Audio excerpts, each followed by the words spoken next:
30 хоногт 3 сая төгрөг хуримтлуулъя. Өглөөний цайндаа кембап хийгээд зураг дарж амжилгүй ийм л үлдсэн байт юм аа. Бид хоёрын эмээгээ эргэчээд манай охин бол шатыг бол 50 байлгадаг юм аа. Ээжтэйгээ нэг зураг аваад тэр хөөрхөн өнгөнгийн шаттай болохоор манай охин тоглоод байсан. За үлзий торооллоос нисэх гарден руу эмчилгээний дуудлага аваад бид хоёр гарч ийн. Охин маань унтаад өгсөн. Аав манай нөхөр маань ажилдаа яваад өгсөн.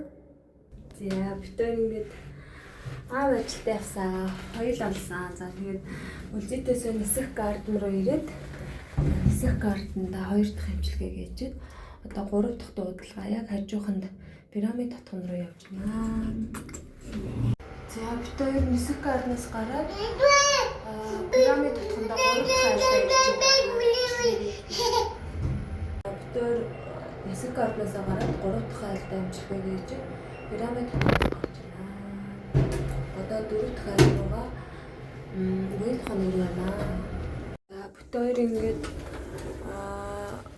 4 дахь айлаасаа гараад за бид хоёр 4 дахь айлаасаа гараад 5 дахь айл руугаа эмчилгээгээ хийх гээд явж байна өө.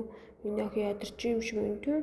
Жохон жимс ногоомоо аваад өгөрцөө аваад гарсан болсон байна. За буян тухайн нэгээсээ гараад 5 дахь айл дээрээ шүр татханд ирсэн байна.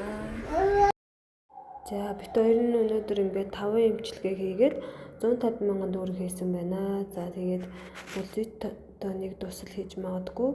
За тэгээ нэг өчигдөр бэлэн мөнгө өгсөн айлаараа ерөнхийдөө болгосон. Өргөс тэмэх алим ногоо авчихсан байсан. Тэрийг идээд мөнгөө хэмнсэн байгаа. За тэгээд өнөөдөр 150 мянган төгрөгийг нийт 864 мянган төгрөг цугларсан байна. Миний охин маш мундаг байлаа. Бичлэгээ энэ хүртэл үзсэнд баярлалаа.